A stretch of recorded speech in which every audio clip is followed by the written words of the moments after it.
Pagi hari ini saya akan sharing kembali firman Tuhan buat saudara. Ini lanjutan bagian ketiga dari mulai hari Jumat kemarin. Kita bicara tentang kunci berjalan dalam berkat Tuhan, saudara ya. Kita masih baca bagian ayat yang awal karena harus masuk di sini. Ulangan 28 ayat 1 dan 2. Mari kita sama-sama baca ayat ini bersama-sama. Ulangan pasal 28 ayat 1 dan 2. Mari bersama kita baca saudara 1, 2 dan 3. Jika engkau baik-baik mendengarkan suara Tuhan Allahmu dan melakukan dengan setia segala perintahnya yang kusampaikan kepadamu pada hari ini, maka Tuhan Allahmu akan mengangkat engkau di atas segala bangsa di bumi. Segala berkat ini akan datang kepadamu dan menjadi bagianmu jika engkau mendengarkan suara Tuhan Allahmu. Tetap saya ulang sebentar sedikit bahwa inilah yang Tuhan lakukan dalam kehidupan kita. Kita terutama umat yang hidup di perjanjian baru. Oleh korban kematian Yesus di atas kayu salib lewat kasih karunia-Nya. Bukan cuma hanya bangsa Israel jadi umat pilihan Allah. 1 Petrus 2 ayat 9. Kita pun disebut sebagai bangsa yang dipilih. Umat yang kudus. Bahkan umat kepunyaan Allah sendiri kata Alkitab. Hal yang pertama Tuhan kerjakan setelah kita menerima karunia Tuhan dikatakan. Tuhan mengangkat. Dikatakan Allahmu Tuhan Allahmu akan mengangkat engkau di atas segala bangsa di bumi. Jadi posisi kita diubah. Tadinya di bawah, serba sulit, serba susah, dapat kasih karunia. Apa yang Tuhan lakukan? Diangkat posisi kita. Sebuah posisi yang ready, sebuah posisi yang siap. Dikatakan apa? Segala berkat ini akan datang kepadamu dan bukan cuma datang berkatnya, menjadi bagianmu, menjadi milik kita. Jadi hal yang pertama yang kayaknya harus selalu menjadi ingat-ingatan buat kita. Orang Kristen tidak boleh lupa. Kita orang Kristen harus selalu ingat sampai akhir hayat kita. Sampai nyawa tinggalkan tubuh kita. Sampai kita mati tinggal di dunia ini. Yang harus kita ingat apa? Bahwa posisi kita sebagai anak-anak Tuhan berubah. Posisi kita sebuah posisi yang siap. Sudah diangkat di atas. Nah, Anda harus ingat-ingat ini. Posisi kita sebagai anak Tuhan diangkat di atas oleh Tuhan. Sebuah posisi yang siap untuk terima datangnya berkat Tuhan menyerbu hidup kita.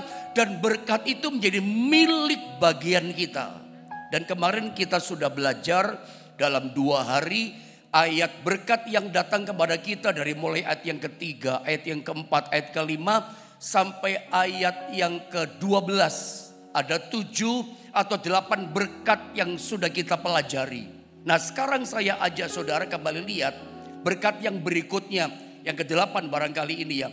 Di ayat yang ke-13 dan ayat yang ke-14 saudara ya. Lihat ayat ini. Tuhan akan mengangkat engkau menjadi kepala dan bukan menjadi ekor. Engkau akan tetap naik dan bukan turun. Apabila engkau mendengarkan perintah Tuhan Allahmu yang kusampaikan pada hari ini kau lakukan dengan setia. Perhatikan 14. Dan apabila ada 2 kali kata ini ya. Tadi ayat 13. Sekarang muncul lagi kata ini. Dan apabila engkau tidak menyimpang ke kanan atau ke kiri dari segala perintah yang kuberikan kepadamu pada hari ini. Dengan mengikuti ilah lain. Dan beribadah kepadanya. Tahukah saudara ayat 13 dan 14 ini menyatu, terutama ayat 13. Ini salah satu ayat yang favorit bagi banyak orang Kristen.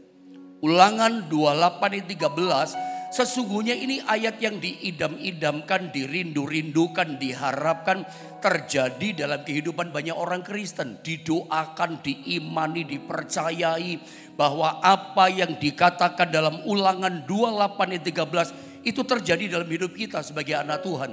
Ini ayat dambaan banyak orang Kristen. Ini ayat favorit kesukaan banyak orang percaya. Mendoakan, mengimaninya terjadi dalam kehidupannya. Apa sih yang dijanjikan ayat ini?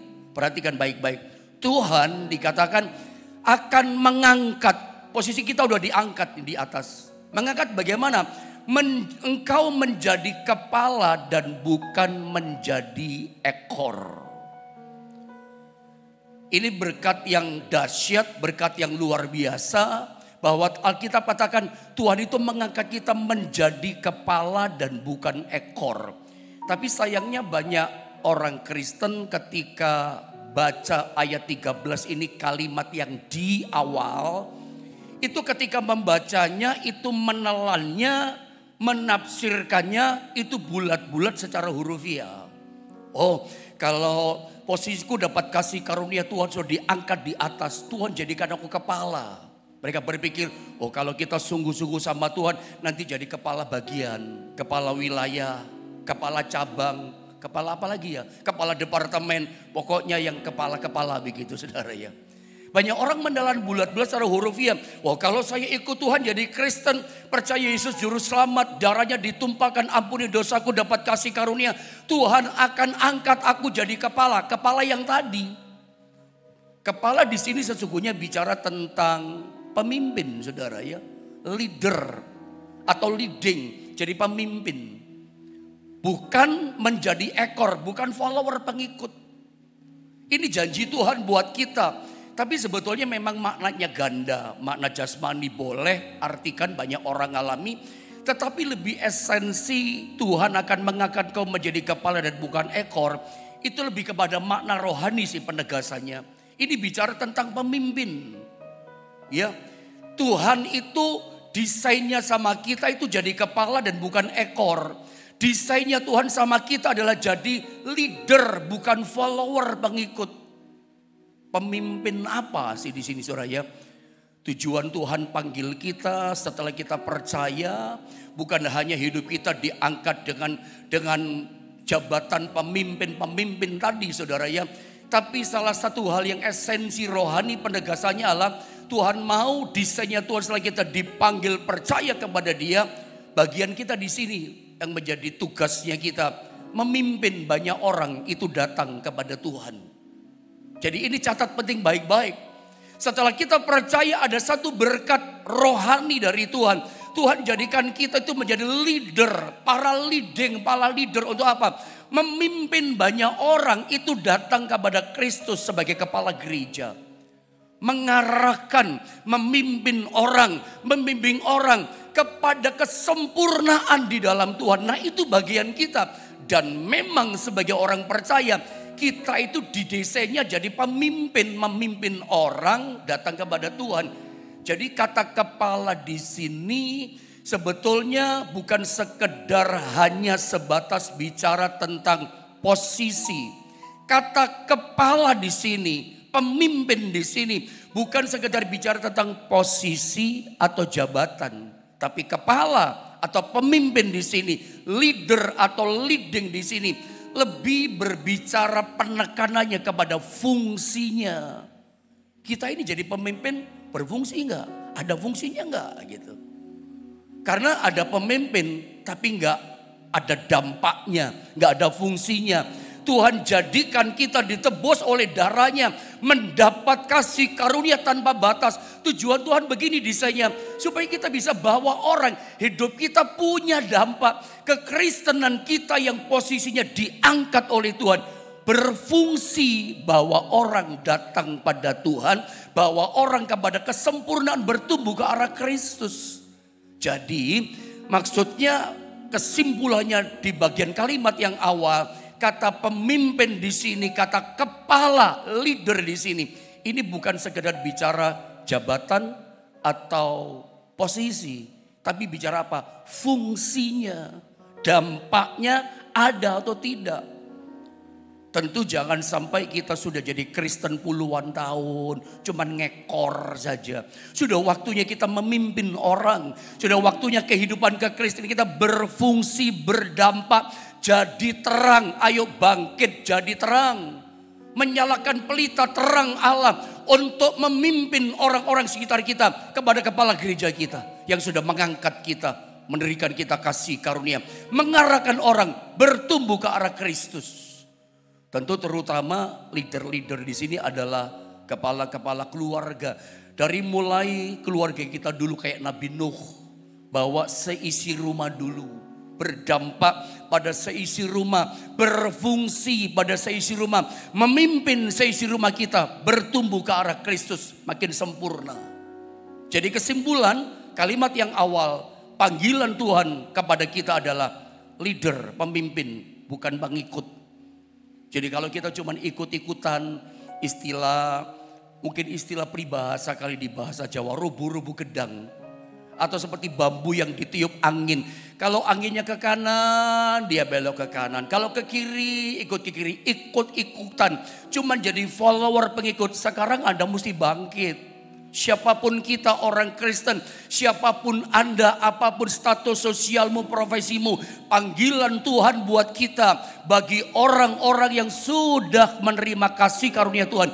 Kita dipanggil berfungsi sebagai leader. Bawa orang pada Kristus, bertumbuh ke arah sempurnaan kepada kepala. Itulah dia Tuhan kita, juru selamat kita. Nah sekarang saya tunjukkan kalimat yang kedua. Ya, engkau dikatakan ini janjinya akan tetap naik dan bukan turun. Ini lagi janji yang luar biasa dan panggilan desain Tuhan juga buat kita. Engkau akan tetap naik.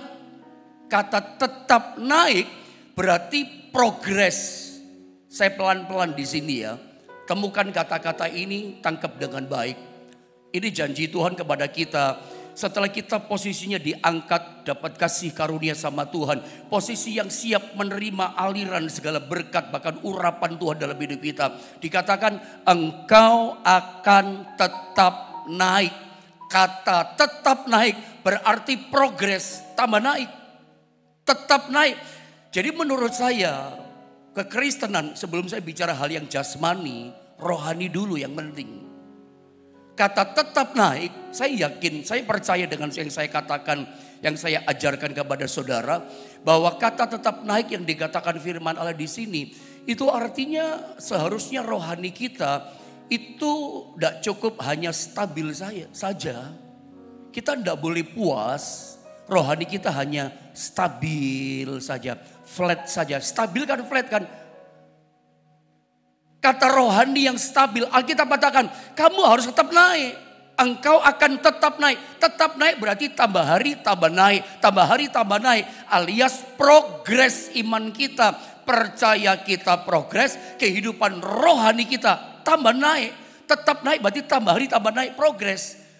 Jadi kita tidak boleh meyakini dan puas hanya dengan sebuah kerohanian yang stabil saja. Stabil itu flat, rata saja.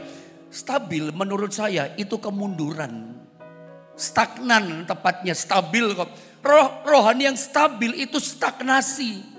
Stabil itu cuma bertahan. Tahukah saudara, kalau kita mempertahankan, berpegang kepada yang penting pendeta rohaniku stabil, nggak bisa. Rohani iman percaya yang stabil, rata saja, dijaga tetap stabil. Berarti cuma bertahan saja rohaninya. Bertahan tidak jatuh, bertahan tidak mundur. Mana bisa begitu? Harusnya rohani kita progres, tetap naik. Tambah hari, tambah naik, tetap naik. Sebab itu kalau ada pembicaraan, kalau ada pertanyaan di antara kita sesama orang Kristen satu dengan yang lain. Harusnya pertanyaannya bukan begini, bagaimana rohanimu, stabilkah rohanimu? Harusnya bukan begitu pertanyaannya. Di antara kita satu dengan yang lain sesama orang Kristen, harusnya tanyanya bukan begitu. Bagaimana kondisi rohanimu, apakah rohanimu stabil? Enggak. Mestinya kita berkata begini, bagaimana kehidupan rohanimu? Bertumbuhkah hidup rohanimu? Bagaimana selama ini sekian tahun selama masa pandemi, apakah imanmu, percayamu bertumbuh dalam Tuhan? Karena tetap naik, ini bicara kebertumbuhan. Tetap naik, ini bicara tentang yang namanya progres, tambah hari tambah naik. Memang saya mengerti, Seringkali kita terkontaminasi, kena racun dengan segala macam pandangan-pandangan yang ada di dunia ini. Bagi pandangan dunia, apalagi secara ekonomi berkata pendeta, kehidupan di dunia ini turun naik itu wajar. Termasuk kehidupan rohani iman kita orang Kristen yang namanya kadang turun kadang naik itu lumrah, itu nature. Menurut saya tidak lumrah. Apakah benar pertanyaan saya kepada Anda bahwa kalau iman kita, percaya kita, rohani kita turun naik, naik, turun, turun naik. Apakah itu lumrah buat kita sebagai orang percaya? Apakah itu wajar bagi kita, bagi orang Kristen yang dapat kasih karunia dibayar dengan kematiannya, yang namanya rohani turun terus naik, nanti ke depan turun lagi. Apakah itu wajar bagi kita orang percaya? Mungkin kalau bagi bisnis dagang turun naik, omset keuangan ekonomi turun naik, ya mungkin saya maklum orang berkata wajar, tapi enggak juga sih saudara ya. Saya pikir-pikir ini kalau ekonomi kita saja ya, ada punya bisnis kerjaannya cuma turun naik, kayaknya enggak akan capek. Setuju dengan saya enggak? Kalau ada punya dagang itu turun naik, Anda akan lelah kan? Kok gini ya kerjanya? Saya yakin Anda akan berada pada titik yang namanya jenuh. Turun naik, capek lah, letih lah. Kerja kok turun naik, maunya kita kan naik terus. Bagaimana di hadapan Tuhan? Kalau Kristen model kayak yoyo begini saudara ya. Kristen yoyo itu Kristen yang naik, ya tek naik, lalu turun lama, naik lagi, turun lagi. Apakah rohani iman percaya yang turun naik model kayak yoyo ini wajar di hadapan Tuhan? Wajar lumrah di mata Tuhan kehidupan anak-anaknya yang turun naik cintanya sama dia, percaya sama dia? Tentu tidak wajar, tentu tidak ingin. Maunya Tuhan ya kita bertumbuh. Bukan cuman flat, bukan cuman stabil. Yang saya katakan ini sederhana tapi penting loh. Karena selama ini paradigma kita kan, yang penting mempertahankan rohani kita stabil. Ini pertumbuhan yang nyasar. Kalau Anda berkata bahwa tidak apa-apa, yang penting rohani itu bertahan saja, stabil saja. Stabil bertahan untuk jatuh dan tidak mundur, itu tidak betul. Yang Tuhan mau desainnya itu bertumbuh, tambah hari, tambah naik. Dan saya yakin ini pun kita rindukan terjadi dalam kehidupan ekonomi kita. Dan ini dijanjikan Tuhan juga. Ini double pengertiannya. Pengertian yang pertama, rohani kita, iman kita harus tetap bertumbuh, tetap naik, progres. Termasuk ini janji yang kesekian, ke-8 barangkali ini. Janji yang dikatakan ini Tuhan bisa kerjakan yang namanya bisnis kita, usaha kita tetap naik. Dan dikatakan bukan turun, tetap naik dan bukan turun. Biasanya kalau orang Kristen lagi naik daun, tetap naik, bukan turun. Saya pernah ajarkan sama saudara, tetap naik ke atas dan bukan turun. Kadangkala kita itu mengalami penurunan. Nah waktu turun, kadangkala kita berpikir, wah hancur aku. Ini perjalanan kehidupan saudara ya. Sama dengan kalau saya pernah gambarkan kalau kita mau ke Pandaan. Yang di Jawa Timur maksud saya ya. Pasti tahu posisi ini. Kalau kita mau ke Pandaan atau ke Prigen lewat Terawas. Anda tahu jalannya ya. Turun naik, belok, rata. Nah jalan yang rata banyak istilah orang Jawa jungkel di situ. Bisa masuk ke sawah mobilnya. Motornya bisa nyungsep ke sawah bahkan ke sungai. Ketika jalannya apa? Rata. Tapi ketika turun naik, belok lewat jembatan, hati-hati. Apalagi pada waktu jalan naik. Nanti di satu lokasi sebelum naik ke arah Prigen, itu daerah mana ya? Naiknya sangat naik sekali. Lagi-lagi saya pakai istilah bahasa Jawa, sorry ya saudara ya. Di istilah Jawa itu istilah gini, naiknya geder, naik sekali. Itu ada lokasi mau arah ke Prigen itu ya, naik sekali jalannya. Begitu dia naik, tahu-tahu bagaimana? Turun sekali curam. Nah kadang waktu kita turun kita pikir sudah habis. Padahal setelah turun kemudian naik ke tempat yang tertinggi itulah di Prigen kan. Kadang kita dibawa Tuhan didesain begitu. Naik turun ekonomi kita. Tapi tujuannya naik ke atas. Tapi liku-liku kehidupannya selalu seperti itu.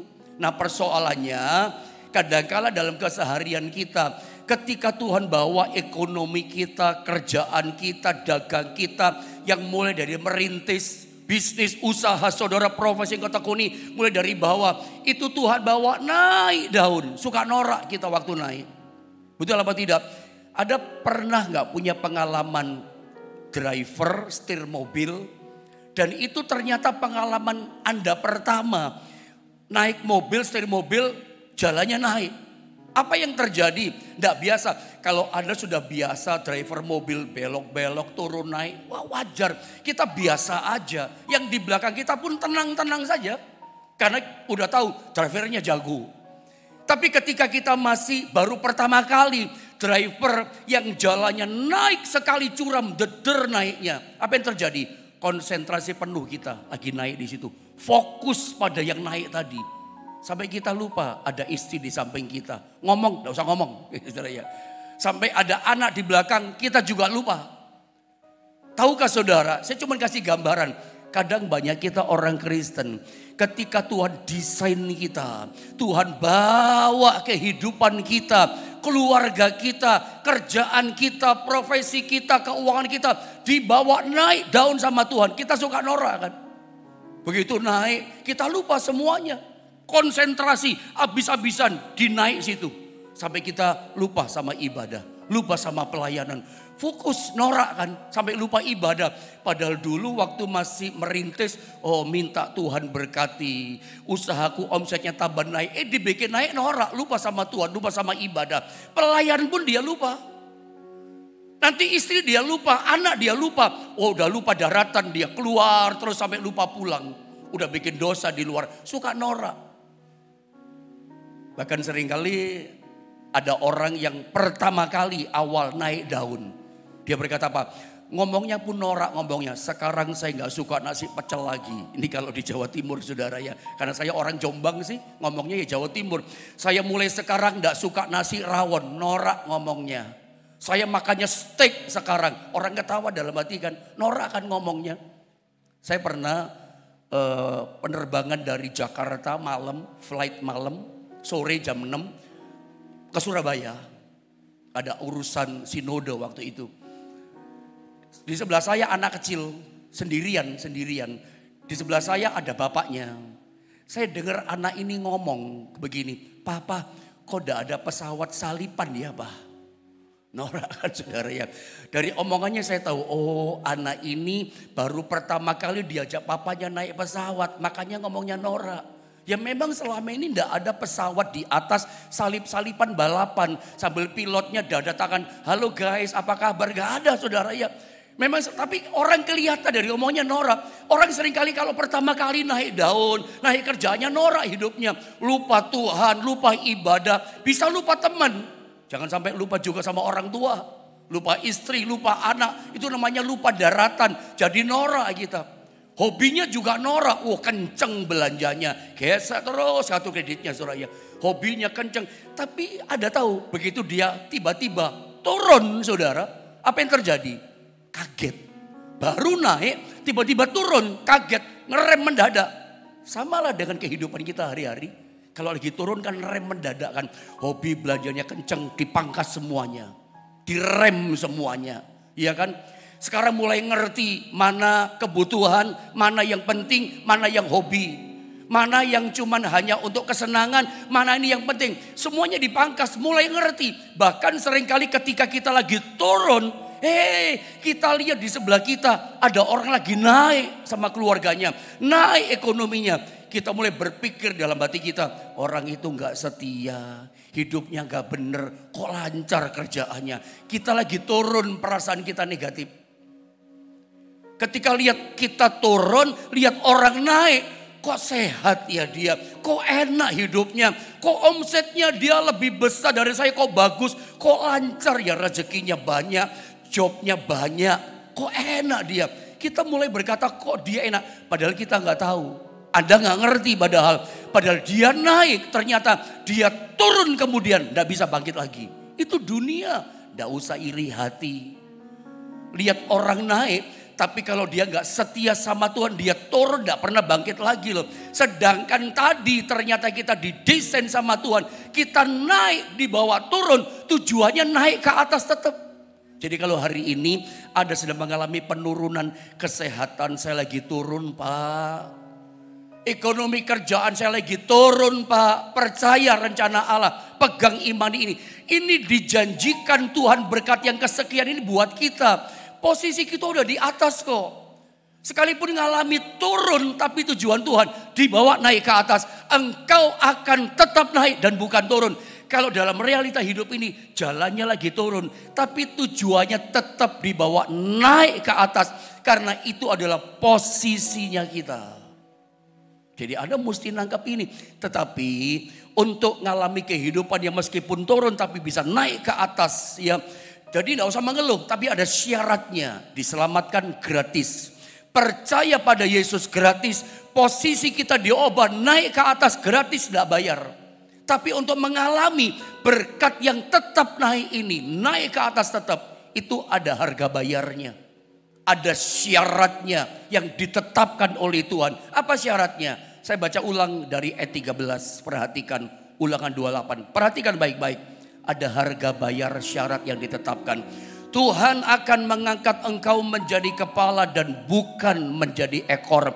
Engkau akan tetap naik dan bukan turun. Perhatikan ini. Apabila apa? Kata apabila ini berarti syarat yang ditetapkan. Inilah harga bayarnya. Kata apabila ini ada syarat yang ditentukan Tuhan. Apabila itu ada syaratnya. Syaratnya apa? Apabila dikatakan apa? Engkau mendengarkan perintah Tuhan Allahmu yang kusampaikan pada hari ini kau lakukan dengan setia. Syaratnya ini loh. Kalau kita mau tetap naik, rohani kita tetap bertumbuh. Bukan cuma stabil. Bukan cuma bertahan. Bertumbuh ke arah Kristus sampai kepada kerjaan kita. Sampai kepada ekonomi kita. Anda jangan kecewa dengan ayat ini. Jangan salahkan Tuhan. Kalau Tuhan berjanji, Tuhan pasti genapi janjinya. Tuhan kita tidak pernah ingkar janji gitu loh. Percaya ini sebuah kebenaran yang dijanjikan Tuhan. Anda akan tetap naik. Orang Kristen seharusnya progres. Baik rohaninya setiap tahun, termasuk ekonominya, termasuk pekerjaannya. Percaya baik-baik ini. Tetap naik, bukan turun. Tapi ada syarat. Nah seringkali kita gagal di syarat. Makanya keteteran. Kacau balau rohani kita. Kacau balau ekonomi kita. Berantakan, ancur-ancuran. Udah nyungsep ke bawah. Downgrade-nya luar biasa. Kenapa? Karena kita tidak bisa bayar harga bayar yang ditentukan Tuhan. Syaratnya gagal kita melakukan. Apa syaratnya? Syaratnya adalah apabila engkau mendengarkan perintah Tuhan Allahmu. Yang kusampaikan pada hari ini. Dikatakan apa? Kau lakukan dengan setia. Melakukan perintah Tuhan dengan setia. Nah seringkali kita gagal urusan setia. Ada seorang hamba Allah yang bernama Daniel Henderson. Saya nggak sempat tulis. Daniel Henderson mendefinisikan arti kata setia. Setia itu diartikan begini. Disiplin dalam tingkah laku kita. Dengan prinsip begini, ya prinsip lebih daripada perasaan, penderitaan, kesenangan atau kesukaran. Jadi saya ulang sekali lagi saudara ya. Daniel Henderson itu punya definisi tentang kata setia atau kesetiaan. Disiplin dalam perilaku dengan prinsip lebih daripada perasaan, kesenangan, penderitaan, kesukaran. Nah kita ini kadangkala setianya melakukan perintah Tuhan. Setia melakukan perintah Allah. Kita lakukan. Itu tergantung perasaan kita. Tergantung moodnya kita. Kalau mood kita ini lagi senang diberkati. Wah setia sama Tuhan kelihatan. Sampai orang berkata, orang ini Pak Pendeta lagi falling in love sama Tuhan. Lagi on fire, lagi semangat sama Tuhan. Oh ibadahnya rajin, pelayanannya semangat luar biasa. Kenapa? Perasaannya lagi senang. Perasaannya lagi berbunga-bunga. Makanya melakukan perintahnya Tuhan, melayani Tuhan, taat sama firman. Luar biasa, lagi senang. bagaimana ketika perasaan kita lagi menderita, ngalami drop kerjaan, ada banyak masalah di kerjaan, masalah dengan orang-orang yang kerja sama dengan kita, masalah dengan karyawan kita yang tidak pecus kerja, tidak ditunggu berantakan. Ternyata kadang-kala kita ngalami, namanya kerja ngalami. Kalau Anda punya banyak karyawan, Anda punya ekspektasi kerjaannya bagus, ternyata Anda lihat, wes tidak bagus sama sekali. Berantakan, emosi gak saudara? Marah gak saudara? Waktu kondisi begini bagaimana? Bisa gak lagi mengalami berantakan, perasaan kacau balau gak karuan? Masih bisa setia gak mendengarkan, melakukan perintah Tuhan? Daniel Henderson katakan, harusnya perilaku kita, ketaatan kita, disiplin kita akan perintah Tuhan, itu dengan prinsip ini lebih dari perasaan, lebih daripada kesukaran, lebih daripada kesenangan. Mau sukar, mau senang, mau menderita, mau diberkati, bisa atau tidak, kita bayar harganya. Aku mau tetap setia meskipun dalam penderitaan, meskipun lagi nangis, meskipun lagi turun di jalannya. Tapi Anda kan tahu tujuannya, turun kehidupan, tetap naik ke atas tujuannya. Anda mesti memahami, liku-liku kehidupan seperti itu realitanya. Kadang jalan turun tapi naik ke atas. Ternyata penginapan yang kau sewa di atas tempatnya kan. Tujuannya ke atas, padahal udah lewat macam-macam. Banyak orang justru jatuh nyungsep dia di jalan yang rata. Zona nyaman, hilang dia. Dalam kesenangan hidup, wah ini enak jalannya. Teman saya yang celaka, yang meninggal istri dan anaknya itu juga di jalan yang rata, naik sedikit. Mulai turun naik, rata, berak. Kadang kita alami seperti itu. Di jalan rata. Makanya kadang kalau kita pikir rohani stabil, kita banyak undur dan jatuhnya di situ.